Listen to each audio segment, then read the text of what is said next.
एक देर रात एक जो बहू है वह अपने देवर के कमरे में जाती है और वहाँ जाकर अपने देवर जो कि उसके बिस्तर पर लेटा हुआ था उसके बगल में जाकर लेट जाती है। अब जैसे ही उस देवर के बगल में कोई आया है उस देवर की आँख खुल जाती हैं। बड़ी ही हैरानी से जाकर देखता है तो वह पाता है कि यहाँ पर उसकी भाभी मौजूद है। अब वह अपनी भाभी को जैसे आवाज़ देने वाला होता है उसकी भाभी उसके मुंह पर अपनी उंगली रख देती है और कहती है कि शांत हो जाओ।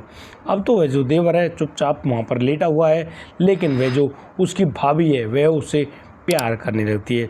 लेकिन वह जो लड़का है काफ़ी ज़्यादा हक्का बक्का रह जाता है और कहने लगता है कि तुम्हें ये सब काम नहीं करना चाहिए। अब तो यदि किसी को इस पूरी घटना के बारे में मालूम चल गया तो वो हमको यानी कि समाज में ढंग से नहीं छोड़ेंगे, जिंदा नहीं छोड़ेंगे, हमारी जान ले लेंगे। लेकिन अब तो वह जो विधवा बहू है वह अपने देवर से कहने लगती है कि आप बेफिक्र रहो, जब तक वह है तब तक तुम्हें किसी प्रकार की आँच नहीं आने देगी। दरअसल उसके पति को मरे तो 2 साल बीत गए हैं, तब से वह इसी प्रकार से भूखी प्यासी चारों तरफ घूमती है। तुम्हारे अलावा उसके पास कोई भी ऑप्शन नहीं है। अब तो वह तुम्हारे पास ऐसे आई है जैसे कि कोई प्यासी नदी के पास आई हो, और अब तुम जब उसकी प्यास बुझा दोगे तो वो बिल्कुल संतुष्ट हो जाएगी और फिर तुम्हें वो दोबारा परेशान नहीं करेगी। यहाँ पर वह देवर भी जब उस जवान भाभी का स्पर्श महसूस करता है तो वह भी कहीं ना कहीं उत्तेजित हो जाता है। अब तो वो जो देवर भाभी हैं एक दूसरे के साथ संबंध बनाने लगते हैं, एक दूसरे की बाहों में लेटे हैं और बड़े ही ढंग से दोनों को संतुष्ट करने लगते हैं। अचानक उस महिला के मुंह से बहुत सारी ऐसी आवाज़ें निकलने लगती हैं जो कि दर्द में भी हैं और मज़े में भी हैं। अब उन आवाज़ों को निकालते हुए वह भाभी अपने देवर से कहने लगती है कि देवर जितना दम है पूरा दम लगा दो, क्योंकि आज उसे तुमसे बहुत ही प्यार करना है। दोस्तों, यहाँ पर वह जो विधवा बहू है वह अपने देवर के साथ किस प्रकार से अपनी हवस की आग को ठंडा कर रही है और कैसे उसने एक और अहम फैसला लिया जिसके बारे में जानकर आप लोग भी दंग रह जाएंगे। दोस्तों, कहानी शुरू करने से पहले मेरी गुजारिश है आप लोग इस कहानी को लाइक अवश्य कर दें। आपके लाइक करने से आपका तो कुछ नहीं जाएगा, लेकिन हमको काफ़ी ज़्यादा मोटिवेशन मिलेगा। दोस्तों, आइए जानते हैं पूरे मामले में क्या क्या हुआ है। नमस्कार, आदाब, सत श्री अकाल दोस्तों, स्वागत है आपका हमारे यूट्यूब चैनल किस्से क्राइम के। और दोस्तों, आपसे वही प्यार भरी गुजारिश, आगे बढ़ने से पहले हमारे चैनल को सब्सक्राइब करना, नोटिफिकेशन की बेल को दबाना बिल्कुल ना भूलें। दोस्तों, हमें फेसबुक पर भी फॉलो अवश्य कर लें।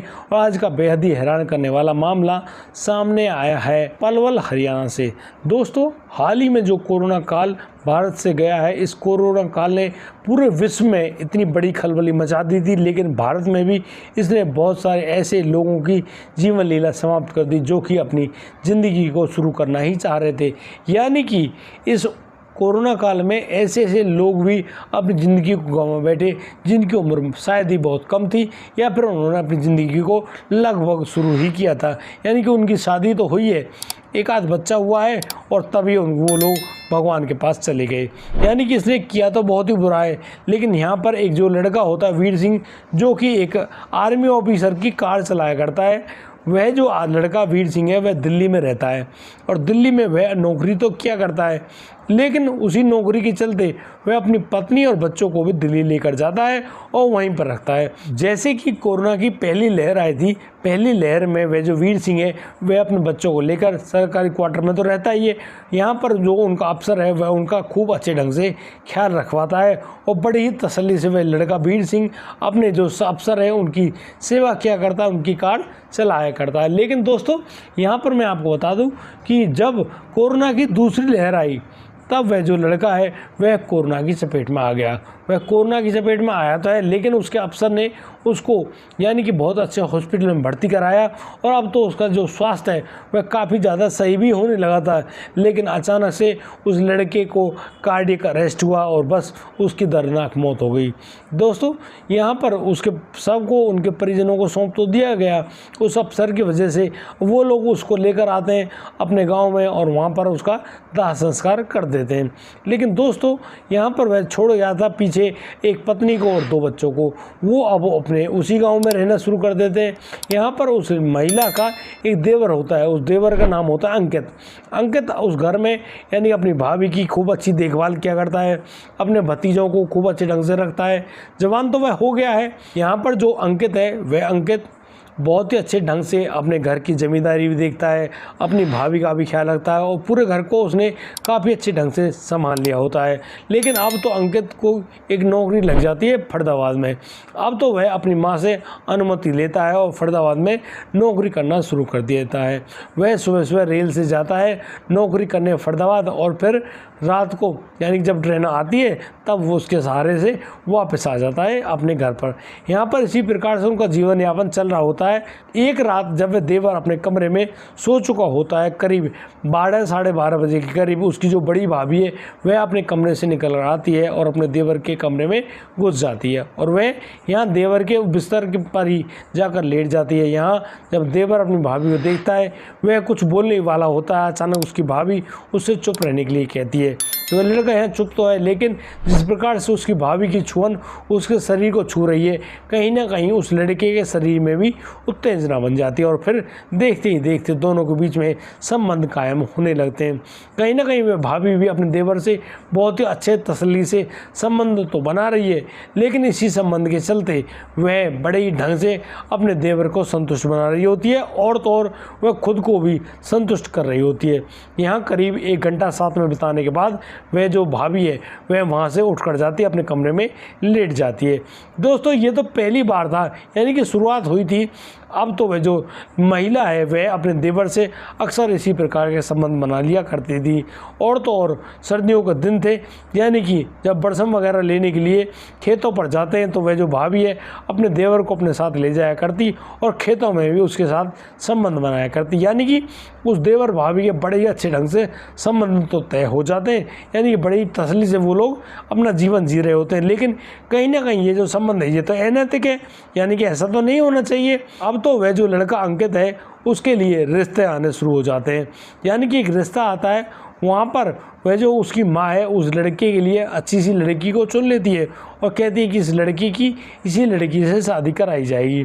अब तो जो अंकित की माँ है उस बेटी के फ़ोटो को अपने पास रख लेती है और रात को जब अंकित ड्यूटी से आता है तो फिर जब उसको यह फ़ोटो दिखाया जाता है तो वह भी फ़ोटो देखकर काफ़ी ज़्यादा खुश हो रहा होता है और वह उस फ़ोटो को लेकर अपनी भाभी के पास जाता है और अपनी भाभी से कहता है कि देखो भाभी ये लड़की ठीक रहेगी या नहीं रहेगी। अब यहाँ पर वह जो भाभी है वह उस लड़की के फ़ोटो को देखकर बहुत ही ज़्यादा हैरान होती है। उसके हाव भाव बदल जाते हैं, उसकी बोलचाल करने का तरीका बदल जाता है और कहीं ना कहीं वह जो भाभी है सोचने लगती है कि अब तो उसके हाथों से उसका देवर चला जाएगा और जब वह चला ही जाएगा तो वह किसके साथ रहेगी, किसके साथ संबंध बनाया करेगी और किसको खुश किया करेगी और किसके द्वारा वह खुश हुआ करेगी। अब तो रात को जब वह उठकर आती है अपने देवर के कमरे में, यहाँ पर वह अपने देवर से कहने लगती है कि क्या देवर जी तुम सच में ही उस लड़की से शादी करोगे। यहाँ पर वह लड़का कहता है हाँ भाई उसको शादी करनी चाहिए, उसको भी घर बसाना चाहिए, क्यों तुम्हें कोई तकलीफ है। अब तो वह भाभी उससे कहती है कि अच्छा ठीक है भाई पूरे मज़े तो उसके साथ करे और अब तुम्हें एक नया रसगुल्ला चाहिए, बड़ी गजब की बात है भाई, ऐसा वह हर किसी नहीं होने देगी।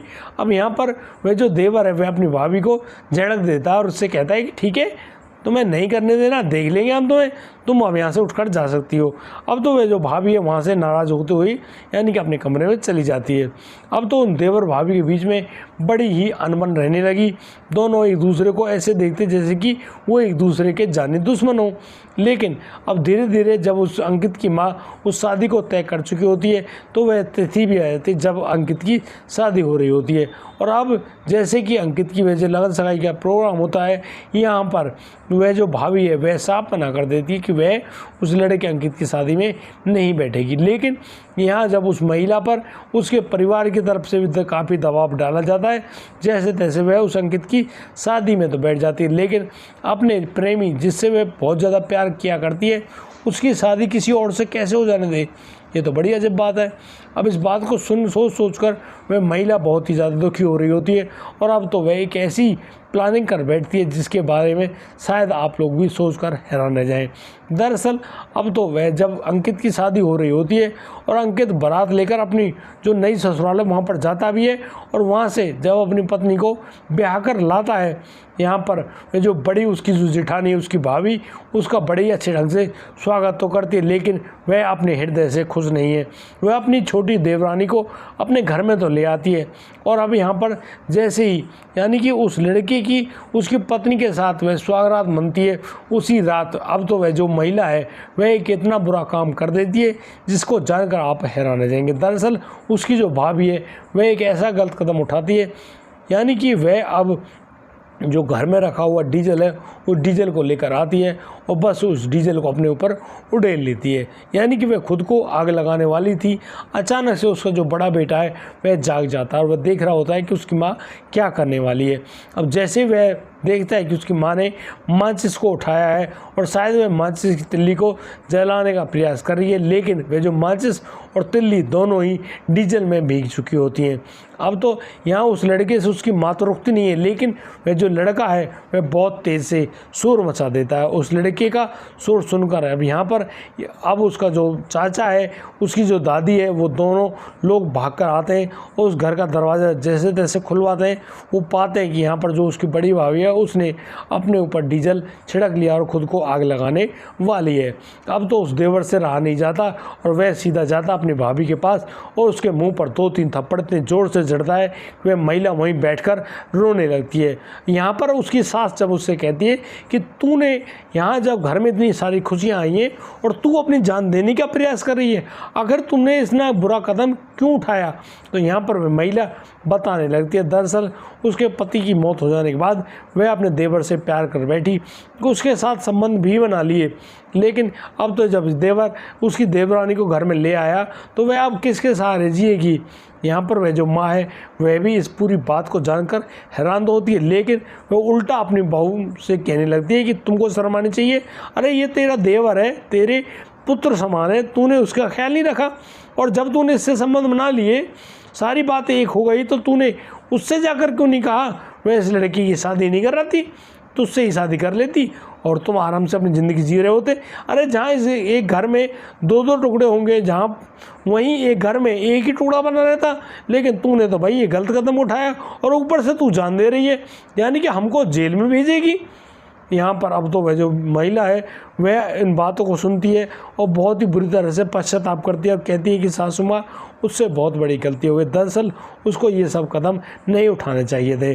अब तो वह जो सास है उससे कहने लगती है कि देख बहू, घर की इज्जत को संभाले रखने के लिए हमको बहुत सारे ऐसे बलिदान करने पड़ते हैं जिनकी कीमत को जानना बहुत ही मुश्किल है, लेकिन हम सब वही सब काम तो करते आए हैं और शायद तुम्हें भी हमको देखकर ये काम करने चाहिए और चुपचाप अपने दर्द को सहन करना चाहिए। भगवान की कृपा रही तो तेरे जो बच्चे बड़े हो जाएंगे, तुझे शायद इस प्रकार की संबंध बनाने की कोई ज़रूरत नहीं रहेगी। और फिर भी यदि तुझे लगता है कि तुझे किसी से संबंध बना लेने चाहिए, तो फिर तेरे लिए भी कोई लड़का ढूंढ लेते हैं और तू शादी करके भले ही उसके पास जा। यहाँ पर महिला कहती है कि नहीं, वह ना तो किसी से शादी करेगी, ना ही किसी और के साथ जाएगी, वह तो अपने दोनों बच्चों को वहीं पर रहकर पालेगी और उनको बड़ा अच्छा जवान अफसर बनाएगी। दोस्तों, अब तो महिला खड़ी होती है, अपने आंसुओं को पोंछती है, अपनी सास के पैरों को छूते हुए उनसे माफ़ी मांगती है और कहती है कि उसने जो खतरनाक कदम उठाया, ऐसा कदम वह जीवन भर नहीं उठाएगी, वह तुमको वादा करती है। अब तो इस बात को सुनकर वह जो देवर है वह भी काफ़ी ज़्यादा खुश होता है और वह अपनी भाभी से कहने लगता है कि भाभी, जब भी तुम्हें उसकी ज़रूरत हो बस उसको आवाज़ लगा देना, वो तुम्हारी सेवा में हमेशा के लिए तैयार रहेगा। लेकिन इस बात को जैसे अंकित की माँ सुनती है, वो कहती है कि तू नहीं सुधरेगा, और फिर वह जो माँ है अपने बेटे को डांटते हुए वहाँ से भगा देती है और कहती है कि जा चुपचाप अपने बहू के कमरे में जाकर चुपचाप सो जा।